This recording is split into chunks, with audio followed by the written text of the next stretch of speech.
I'm Helen and I'm part of RashDash. I'm Abbi, I'm also part of RashDash. So we're a theatre company and we work very physically and we work with live music.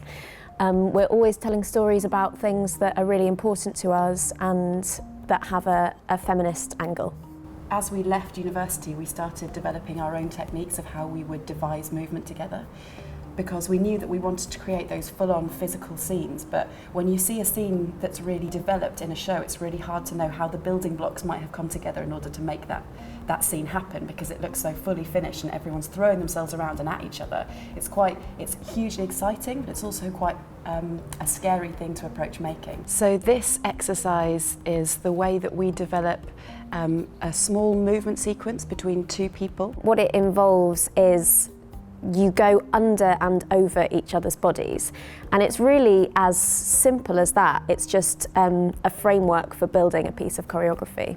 Okay, so we're going to begin the exercise. It's called under over, and the way it works is that I'm going to go under Helen's body and then she is going to go under my body.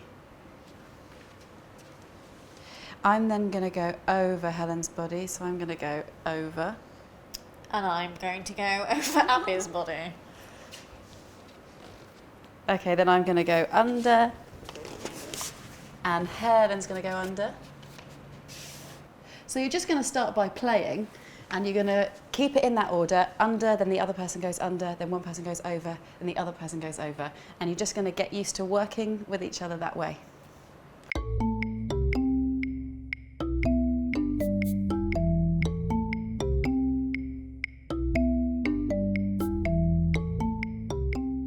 So once you've got a movement text to work with and you're really comfortable working together, we start to introduce different dynamics. So it's very easy when you're building under, over to get quite stuck. So we start to introduce flow and look at how we might link movements together in order to have a more interesting movement text. You might want to keep them quite separate, but you might want to experiment with when you begin and when you end, so that you can start to lose the seams in between each movement. So it becomes less like one move, one move, one move, one move, and becomes more flowing. So the next dynamic we would like to introduce is speed.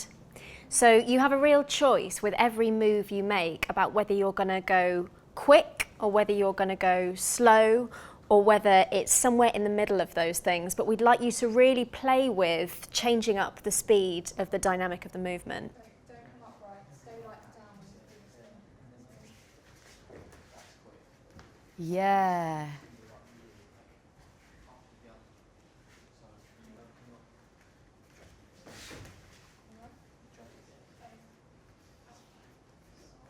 Great, and do you feel how that changes what's going on between you, the relationship? You don't have to keep that choice. You could decide that the beginning of that is actually going to go really quick, and you might want to play with both before deciding. This is the final dynamic to load on, and it's all about eye contact. Where you're looking has a massive impact on the relationship that we're reading between those two people. So if I look at Helen as I'm moving very slowly towards her, it has a really different impact than if I look away from her as I move really slowly towards her. So we start to introduce how eye contact can tell a story.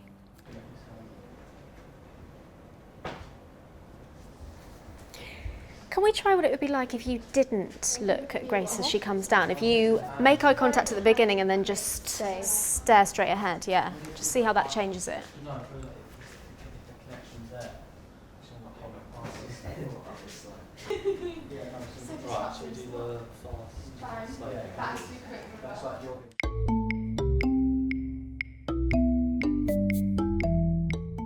What we're going to do now is we're going to start to experiment with how that text and that movement can inform each other.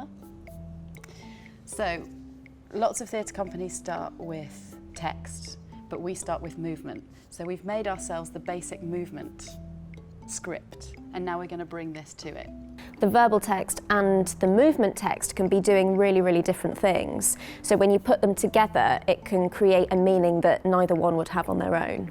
So if you start with movement, what you find is that you can find much more surprising things in a verbal text that you wouldn't have found otherwise.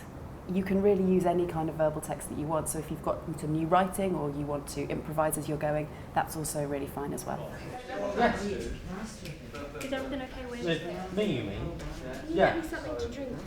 Whether they drown or starve or get killed and fight for water.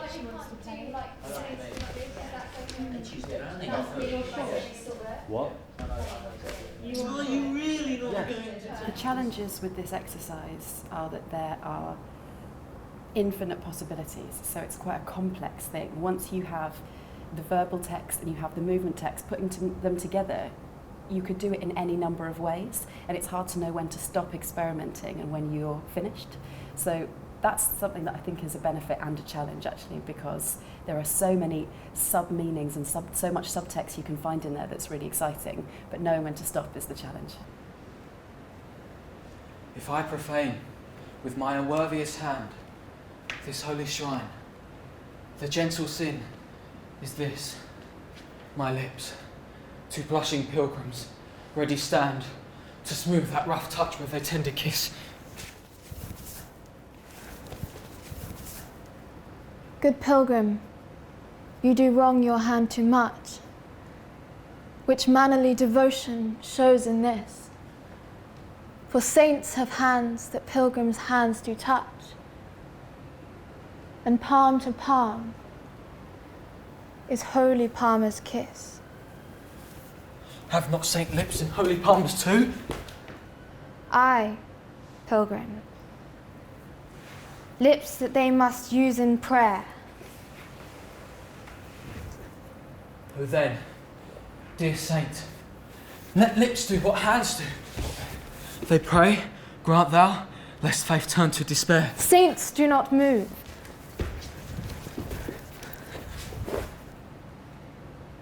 Though grant for prayer's sake. Then move not, while my prayer's effect I take.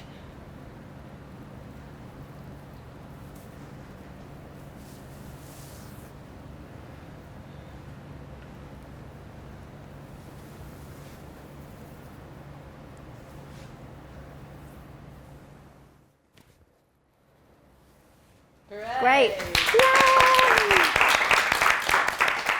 It's an interesting question, if you're making an entire show, how you might build in a movement text like this, because it might be that sometimes the characters move and speak together, and sometimes they just speak together, and sometimes they just move together.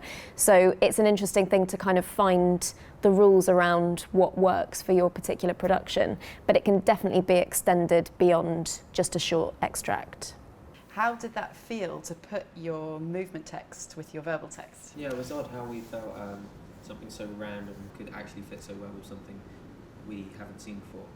When we decided that they were one and the same, the actions were part of the text, part of the storytelling, then it became more natural, and we could find nicer moments within the movement that worked well with the text. Thank you so much for today. It was a real pleasure to work with you all, and you all made some really amazing stuff. Yeah. Thank you.